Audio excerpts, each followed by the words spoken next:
এখন ঘড়িতে বাজে সকাল ঠিক 10টা। এই সকাল 10টা থেকে আমি আমার ব্লগটা শুরু করছি। আশা রাখছি তোমরা সবাই খুব ভালো আছো। আর আমি মিক্সিতে কিছু একটা পেস্ট করছি, কি পেস্ট করছি সেটা তোমরা অবশ্যই দেখতে পাবে। দেখো ইলিশ মাছ এসেছে, এর জন্যই আমি সর্ষে পোস্ত পেস্ট করছিলাম। দুটো ভাগে রেখেছি, একটা তুলে রাখবো, একটা রান্না করবো। অলরেডি রান্না আমার কিছুটা হয়ে গেছে, অল্প বিস্তর রান্না করেছি আজকে, খুব বেশি রান্না করিনি। কেন করিনি সেটাও তোমাদের সাথে অবশ্যই বলবো, মানে শেয়ার করবো আর কি। আজকে বৃহস্পতিবার, অর্থাৎ 20 জুনের ভিডিও। বৃহস্পতিবার সাধারণত আমরা মাছ খাই না, কিন্তু যেহেতু ইলিশ মাছ দেখে বাজারে খুব লোভ লেগেছে বাবুসোনা, তাই নিয়ে চলে এসছে। এসে অপরাধী মুখ করে বলছে আজকে তো বৃহস্পতিবার, মাছটা কি হবে? আমি বলছি হ্যাঁ, না হওয়ার কিছু নেই, খাবার সময় চোখ বুজে খেয়ে নিলেই হবে, আমিষটা নিরামিষ হয়ে যাবে। ওটা দেখলে কি রান্না করেছি, কাঁকরোল ভাজা দেখালাম। এখানে দেখো আলু পটলের তরকারি, খুব অল্পই হয়েছে, যথারীতি টক দই আছে কেনা।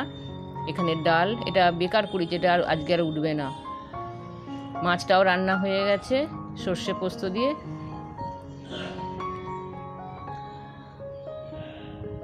আর দেখাচ্ছি, যেটা ইলিশ মাছ আসলে অবশ্যই দরকার, মানে খেতে ভালো লাগে, প্রায় এটা মনে হয় সব বাড়িতে। আলু ভাতে শুকনো লঙ্কা ভেজে মাখা হয়েছে, এখানে করলা সিদ্ধ, মাছের তেল, আর এটা কুমড়ো সিদ্ধ। এই কারণেই আজকে ইলিশ মাছ এসেছে, এটা তেল দিয়ে মা মেয়ে দুজনে খেয়ে নেবো আলু ভাতে আর মাছটা দিয়ে। ওই জন্য আজকে বিশেষ কিছু তরকারি করে নিই। এদিকে দেখো, ওদিকে সমস্ত কাজ গুছিয়ে আমি চলে এসেছি। সবজি আর ফল এসেছে, এগুলো সব ধোবো। আর দেখো ফলের বাজার চলে এসেছে, একে তো আনেই, তার উপরে আরও এসেছে, কেন সোমাকে খেতে হবে না। এখন বিপি আমার নর্মাল হয়ে গেছে, তার সত্ত্বেও এত কিছু নিয়ে এসেছে, কেন সব খেতে হবে আর কি। সোমা অসুস্থ হলে বাবুসোনার খুব অসুবিধা হয়, আমি রাগি, যেমন খাতিরের অসুবিধা হয়ে যাবে না। তো দেখো এই যে সব ধোয়া হয়ে গেছে। আসলে খাতির ঠিক না, আমাকে সবসময় কী বলতো সচল থাকে না, এটা দেখতে ওনার ভালো লাগে আর কি।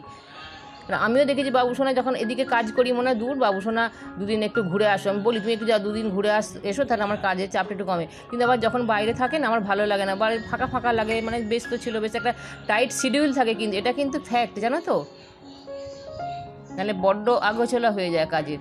আর দেখো চান করতে যাবো, বাথরুমের দরজাটা বন্ধ করবো, এই সময় দেখছি যে বাবুসোনা নখ কাটতে বসেছে, অলরেডি কাটতে পারছে না।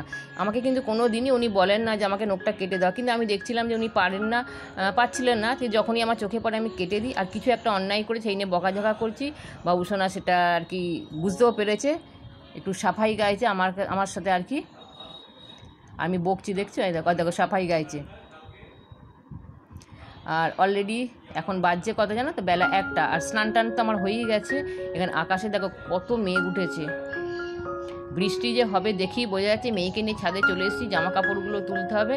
আর দেখো কিরম হাওয়ার দাপট দেখছো, এমনি ভিজবে না, কিন্তু ওই হাওয়ার ছাঁটে ভিজে যায় আর কি। আর দেখো নামতে নামতেই বৃষ্টি শুরু হয়ে গেছে, বহু প্রতীক্ষিত বৃষ্টি, মানুষ আর পেরে উঠছিল না, এটা খুব দরকার ছিল জানো তো।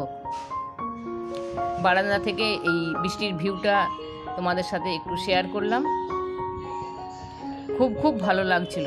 আর আমি ভিডিওতে যখন ভয়েস দিচ্ছি কিছু আওয়াজ পাচ্ছ, কিছু করার নাই কো, এগুলো একটু ইগনোর করে নিও। গাছগুলো যেন শান্তি পেলো, দেখো আনন্দে কি সুন্দর দুলছে। আবারও আসছি সন্ধেবেলায় তোমাদের কাছে। দেখো সন্ধ্যা ঠিক 6টা, এখন চলে এসেছি এখানে। দেখো দিদি চলে এসে রান্না করতে, রাতে যে রান্না হবে সেটা ও কেটে নিয়ে চলে গেছে কিচেনে, আবারও কাটবেও, মানে পরের দিনে যে রান্নাটা হবে আর কি। আর এখানে ফল টল সবই আছে, গুছিয়ে রাখবো, ওর কাজ করবে, আমি আমারও কাজ করে নেব। তো চলো দিদি কি রান্না করছে রান্না করে তোমাদের সেটা একটু দেখিয়ে দিই। দেখো এটা মুসুর ডালের চচ্চড়ি। মুসুর ডাল সবসময় প্লেনের ওপর করি, কিন্তু আজকে যেহেতু কোনো সবজি করছি না, আর বাবুসোনা একটু সবজি লাগে, সেই জন্য আমি মুসুর ডালে একটু সবজি দিয়ে দিতে বললাম। পটল, সামান্য পটল নামে একটুখানি আলু, তারপরে ও বললো বৌদি গাজর টুকরো করার থেকে গ্রেট করে দিলে বেশি ভালো লাগবে, ও গাজর গ্রেট করছে, ক্যাপসিকাম আছে আর বিনস। এই দিয়ে, এতে কোনো মশলা থাকে না, সামান্য একটু আদা বাটা দিয়ে এটা করা হয়।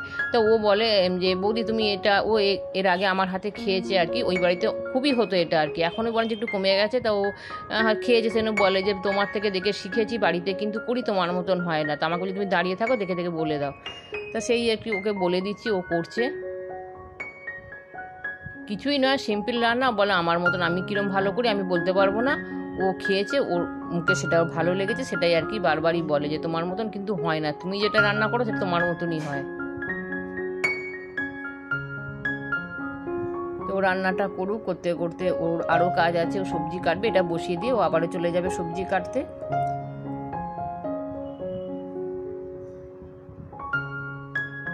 দেখো দিদি চলে এসছে ওর জায়গাতে, ওখানে কিচেনে বসিয়ে দিয়েছে। কিন্তু দেখলি তো রান্নাটা হচ্ছে আর কি, ওটা কতক্ষণ দাঁড়িয়ে থাকবে, আর কিছুক্ষণ হতে টাইম লাগবে, সেই জন্য ও সবজিটা কেটে নিতে চলে এসেছে, পরের দিন যে রান্নাটা হবে। আর এখানে দেখো আমি আঙুরগুলো ছাড়িয়ে নিচ্ছি আর কি, এখানে ছাড়িয়ে নিলে তাড়াতাড়ির সময়, সব সময় তো আমরা ব্যস্তই থাকি, যখন কাউকে দেবো বা নিজে যখন খাবো ফট করে ফ্রিজ থেকে বের করে নেবো, আর তারপরে ধুয়ে দিয়ে দেবো, এটা ছাড়িয়ে নিলে এটাই সুবিধে। আর আমি সবসময় না এই আঙুর, জাম, তারপরে জামরুল, লিচু, এইগুলো কখনোই প্যাকেটে রাখি না, এরকম থালাতে বা কোনো ছড়ানো ট্রে জাতীয়তে রেখে ফ্রিজে রেখে দিই আর কি। ফ্রিজে যখন রাখি তা আবার নিয়ম করে প্রত্যেক দিন একবার বের করি নি, কারণ একটু জল জল হয়ে যায় আর কি, পাখার তলায় রেখে দিই, একটু রেখে যখন শুকিয়ে যায়, অথবা কোনো কিচেন যে টাওয়েলগুলো থাকে ওপর থেকে একটু সোক করে নিই, ওপর নিচ করে নিয়ে আবারও ভরে দিই। এরকম করে রাখলে না অনেক দিন মানে ফলগুলো ভালো থাকে। লিচুর খোসা কালো হয়ে যাবে তো ভিতরে কিন্তু মানে যে পচা গন্ধ সেটা ছাড়ে না। আর প্যাকেটে যে আমরা কম বেশি সবাই সবজি রাখি, প্যাকেটেরও রাখার একটা নিয়ম আছে, সেটা কোনো একটা অন্য কোনো ভিডিওতে তোমাদের অবশ্যই শেয়ার করব। এগুলো খুব কাজের জিনিস, জানো তো, খুব ভালো থাকে, আমার সবজি খুব একটা পচে না। ঝটপট করে এগুলো আমি ছাড়িয়ে নিচ্ছি কথা বলতে বলতে। দিদিও এখানে সবজি কাটছে, ও একটা টোটো কিনেছে ওর ছেলের জন্য, সেই নিয়ে কথা বলছে আর কি, কীরকম ভাড়া হচ্ছে না হচ্ছে, সেটা আর কি লোনে কিনেছে, অনেক টাকার লোন দিয়ে।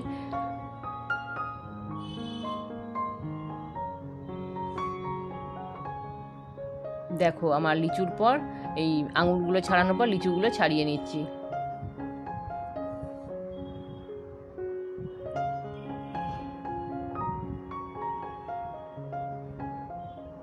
আমি অনেক দিন পর পর ভিডিও দিই, এক ভাই আমাকে মানে কমেন্টসে বলেছে যে দিদিভাই আপনি কেন ভিডিও এত লেটে ছাড়েন আর কি, নিয়মিত কেন ভিডিও দেন না। সব প্রশ্নের উত্তর আমি দেবো, ভাইয়ের আমি কমেন্টসটা দেখেছি কিন্তু কোনো রিপ্লাই দিইনি, আমি ভিডিওর মাধ্যমেই দেবো। আরও প্রশ্ন আছে মেয়েকে নিয়ে, যে মেয়ে এখন কি নতুন কিছু শিখছে, সব কিছু তোমাদের আমি পরে কোনো ভিডিওতে শেয়ার করবো। দেখো ওর চলে গেছে ওর কাজ গুছিয়ে দিয়ে, এখানে দেখো আমি সবজিগুলোকে এই বাস্কেটে যে রাখা ছিল আর এই প্যাকেটগুলো তোমাদের দেখাচ্ছি, এইভাবে তো সবাই রাখো, কিন্তু এইভাবে রাখারও একটা নিয়ম আছে। এবার ঝটপট করে তোমাদের আমি দেখিয়ে দিচ্ছি কি কেটেছে। এটা দেখো সবজির ঝোল হবে, আর একবার ভালো করে দেখিয়ে দিচ্ছি। এটা বাবুসোনার দু চক্ষের সবজির ঝোল, বিশেষ করে সবজির ঝোল একদম খেতে যায় না, মাছের ঝোলও খেতে যায় না। এখানে দেখো থোড়, বেগুন, পটল, আর আছে একটু করলা কাটা আছে, এটা দুপুরের তরকারিটা। আর দেখো ফাইনাল লুকটা অবশ্যই তোমাদের দেখাচ্ছি, এরকম মুসুর ডালের চচ্চড়ি। এবার আমি ফ্রিজে ওগুলো ঝটপট করে ভরে নিই। আমি কীভাবে থালাটা রাখছি তোমাদের দেখাচ্ছি। দেখো এইভাবেই আমি রাখছি, কোনো চাপা দেবো না কিন্তু। আর ওপরে তাকে দেখো ওই সেলফটা একটু দেখা যাচ্ছে প্যাকেট, ওগুলো ওআরএসের প্যাকেট, ওই সেলফটা পুরো ভর্তি হয়ে গেলো ওআরএসে সব কিছুই। আমার জন্য আমি এতটাই দুর্বল হয়ে গেছিলাম, ওখানে এনে দিয়েছিলো আমার জন্য যে এগুলো সবগুলোই খাবে তুমি, তাই 4টে রয়েছে, ওগুলো খেয়ে নেবো। তা শ্বশুরের খাতির যত্নে, বিশেষ করে ওনার ওয়াচিংয়ে আমি বেশ ভালোই হয়ে উঠেছি তাড়াতাড়ি, মানে কড়া গাড়ি রেখেছিলো আর কি, খাচ্ছি কিনা সেটা উনি মানে নজর রেখেছিলেন আর কি। দেখো রাখার জায়গা পাচ্ছে না, ঠিকঠাক করে এদিক ওদিক করে নিচে দেখো এই যে ওআরএসের প্যাকেটগুলো। তা বন্ধুরা ভিডিওটা তো শেষ করতে হবে, পরবর্তী কোনো একটা ভিডিওর সাথে তোমাদের দেখা হচ্ছে। তোমরা সবাই খুব ভালো থেকো, টাটা, গুড নাইট।